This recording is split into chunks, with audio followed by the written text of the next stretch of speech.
अस्सलाम वालेकुम दोस्तों, मेरा नाम है असीब शफकत और आप देख रहे हैं हंसी टीवी।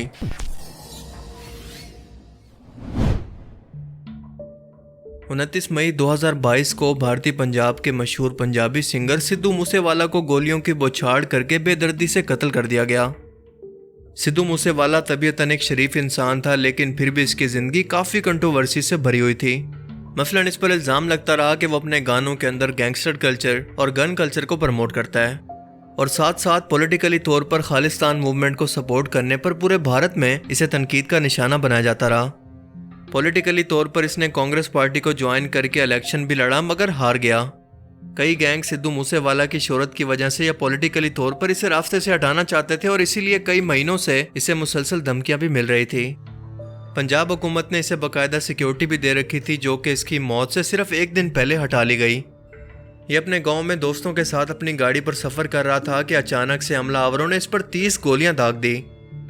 इसकी मौत के कुछ ही देर के बाद एक गैंगस्टर गोल्डी ब्रार ने, जो कि कनाडा के अंदर रहता है, इसकी जिम्मेदारी कबूल कर ली और कहा जा रहा है कि लॉरेंस बेस्नोई नाम के एक और गैंगस्टर ने जेल में रहते हुए गोल्डी ब्रार के जरिए सिद्धू मूसेवाला को कत्ल करवाया, क्योंकि इसका मानना था कि 7 अगस्त 2021 को विक्रमजीत सिंह नाम के इसके एक बंदे को सिद्धू मूसेवाला ने कत्ल करवाया। यानी ये कत्ल फिलहाल जाती दुश्मनी का नतीजा लग रहा है, मगर इसके और भी बहुत सारे पॉलिटिकल पहलू हो सकते हैं। लेकिन हमारी आज की इस वीडियो का ये टॉपिक नहीं है, बल्कि टॉपिक ये है कि सिद्धू अपनी ज़िंदगी के अंदर अपनी मौत का वक्त भी मालूम ना कर सका और ना इसे टाल सका। वो खुद भी बाकी इंसानों की तरह अल्लाह की ज़ात का मोहताज था, लेकिन क्या आप यकीन करेंगे कि इसकी मौत के बाद इसके मकामी गांव के लोगों ने इसकी मूर्ति बनाकर ना सिर्फ इसे खुदा का दर्जा दे दिया है, बल्कि इसके सामने सजदा करके अपनी हाजतें भी पेश करने लगे हैं। अस्तगफिरुल्लाह। इन लोगों की कम अक्ली ने एक बार फिर से इन्हें शिर्क के अंदर मुब्तला कर दिया है।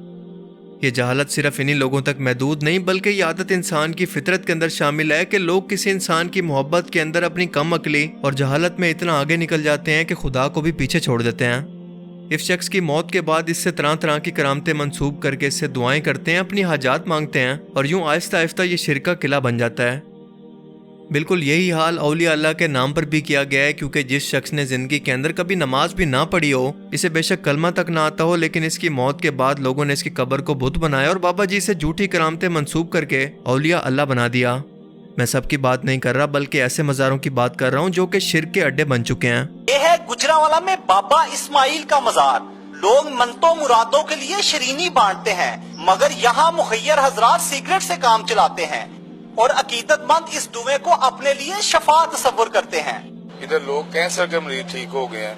बेसिकल तौर पे किसी को कोई प्रॉब्लम है, उसको हम ये देते हैं, वो ठीक हो जाता है। जब वो इधर हयात थे और जलवा फरोज थे, तो उस वक्त वो सिगरेट पीते थे, हर वक्त सिगरेट पीते थे। तो ये उनका बस यही खाना था, खाना वगैरह नहीं खाते थे वो। और जब बीमारों को शफा मिलती है तो वो धमाल भी डालते हैं। और यूं ये शिर्क नस्ल दर नस्ल मुंतकिल होने लगा। और बिल्कुल यही मामला सिद्धू मूसेवाला के बुत के साथ भी हो रहा है, क्योंकि लोग अदब से जूते उतारकर इसकी मूर्ति की तरफ बढ़ते हैं और यहाँ पर खड़े होकर इस मूर्ति के सामने ना सिर्फ दुआएं मांगते हैं बल्कि सजदे भी करते हैं। हालांकि सिद्धू मूसेवाला के माँ बाप खुद ये कहते हैं कि वो गुरु ग्रंथ साहब पर यकीन रखता था, जिनकी तालीमात अगर पढ़ें तो इनके अंदर भी एक ही खुदा का जिक्र मौजूद है जिसे सजदा करना जायज़ है। वीडियो में आप देख सकते हैं कि लोग दूर दूर से नंगे पहुंच के दरबार में सर पर कपड़ा बांध कर आ रहे हैं और ये लोग इतनी ज्यादा तादाद के अंदर यहाँ पर इकट्ठे हो रहे थे कि सिद्धू के माँ बाप को इन लोगों को जबरदस्ती यहाँ से हटाना पड़ा कि इसके बुत को सजदा ना करो, लेकिन लोग अब तक बाज नहीं आ रहे।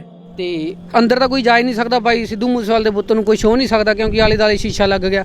ਫਿਰ ਚੱਪਲਾਂ ਕੱਢਣ ਦਾ ਤਾਂ ਕੋਈ ਮਕਸਦ ਹੀ ਨਹੀਂ ਹੈਗਾ ਯਾਰ ਮੇਰੇ ਹਿਸਾਬ ਨਾਲ, ਹੈ ਨਾ। ਬੜੇ ਲੋਕ ਤਾਂ ਬਾਈ ਪਹਿਲਾਂ ਜਿਹੜਾ ਰਮਾਲਾ ਬੰਨ੍ਹ ਕੇ ਮੱਥਾ ਟੇਕਣ ਲੱਗ ਪਏ ਸੀ, ਉਹ ਮਸਾਂ ਹਟਾਏ ਨੇ। ਮਾਤਾ ਪਿਤਾ ਨੂੰ ਸਪੈਸ਼ਲ ਇੱਕ ਬੋਰਡ ਲਾਉਣਾ ਪਿਆ ਵੀ ਜਿਹੜਾ ਸਿੱਧੂ ਮੂਸੇਵਾਲੇ ਦੇ ਅੱਗੇ ਮੱਥਾ ਨਾ ਟੇਕੋ। ਉਹ ਗੁਰੂ ਗ੍ਰੰਥ ਸਾਹਿਬ ਦੇ ਵਿੱਚ ਜਿਹੜਾ ਯਕੀਨ ਰੱਖਦਾ ਸੀ, ਪਰ ਸਾਡੇ ਲੋਕ ਕਿੱਥੇ ਹਟਦੇ ਨੇ, ਮੱਥਾ ਟੇਕਣ ਲੱਗ ਪਏ ਸੀ, ਰਮਾਲਾ ਬੰਨ੍ਹ ਕੇ ਜਾਣ ਲੱਗ ਪਏ ਸੀ, ਹੈ ਨਾ। ਸਾਡੀਆਂ ਬੀਬੀਆਂ ਇਹੋ ਜਿਹੀਆਂ ਨੇ, ਇਹਨਾਂ अनपढ़ ये वाकई हमारे सामने जिंदा मिसाल है कि लोगों की अकल पर जब पर्दा पड़ जाए, गुमराही इनका मुकद्दर हो, तो फिर चाहे जितना मर्जी एडवांस दौर आ जाए, दुनिया में जितना मर्जी शऊर आ जाए, लेकिन ये एक दूसरे के पीछे अंधी तकलीद की वजह से हमेशा गुमराही में ही रहते हैं। पहले की कौमें भी इसीलिए तबाह हुई कि कुछ ही सालों के बाद पैगंबर की तालीमात को बुलाकर किसी ऐसे ही बुत को, यहाँ तक कि किसी जानवर को भी अपना खुदा बनाकर इसको सजदा करना शुरू कर देती।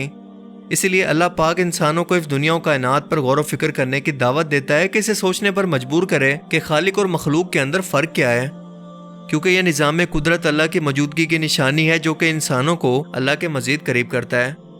مگر یہ غافل لوگ جو کہ غور و فکر نہیں کرتے، ایسے ہی اوندے منہ اپنے ان بتوں کے ساتھ قیامت کے روز جہنم کی آگ میں ڈالے جائیں گے، کیونکہ ان کو عقل دی گئی تھی مگر یہ سوچتے نہیں، بالکل جانوروں کے جیسے۔ یقیناً آج جتنے بھی مشرک اور بت پرست دنیا میں موجود ہیں، ان سب کی ہدایت کے لیے اللہ کے پیغمبر ایک ہی جیسا پیغام دے کر دنیا میں بھیجے گئے، مگر انسان اتنا کم عقل ہے کہ ہزاروں سالوں سے اب تک صرف اس ایک پیغام کو نہیں سمجھ سکا۔ ایسا غافل ہے کہ بنی اسرائیل قوم جس کے اندر ایک کے بعد ایک رسول اور پیغمبر بھیجے گئے، اور ایک معتبر رسول موسیٰ علیہ السلام ان کے درمیان موجود ہیں، لیکن صرف 40 دن کے لیے جب وہ کوہ طور پر اللہ سے ملاقات کرنے کے لیے پہنچے تو پیچھے ان کی قوم کے 70,000 لوگوں نے سونے کے ایک بچڑے کو اپنا خدا بنا کر اس کی عبادت شروع کر دی، صرف 40 دن میں۔ شرک اللہ کی نظر میں ایک ایسا گناہ ہے جس کی کوئی معافی نہیں، اور اللہ اس بات کو کبھی معاف نہیں کرے گا کہ اس کے سوا کسی اور کی عبادت کی جائے، یہاں تک کہ اگر کوئی عبادت دکھاوے کے لیے کرے تب بھی وہ شرک ہے۔ قرآن کریم کی سورہ النساء کے اندر اللہ پاک فرماتا ہے کہ اللہ کی عبادت کرو اور اس میں کسی کو شریک نہ ٹھہراؤ۔ تمام رسول ہر ایک قوم کے اندر اسی پیغام کے ساتھ بھیجے گئے ہیں۔ پھر سورہ نمل میں فرماتا ہے کہ بتاؤ تو کون ہے جو کہ مصیبت میں گرے ہوئوں کی مدد فرماتا ہے اور اس سے اس کی تکلیف کو دور کر دیتا ہے اور مرنے کے بعد تمہیں اگلوں کا خلیفہ کرتا ہے؟ کیا اللہ کے سوا کوئی اور الہ بھی ہے؟ یعنی یہ سب کچھ اللہ کرتا ہے مگر بہت کم لوگ ہیں جو کہ نصیحت حاصل کرتے ہیں۔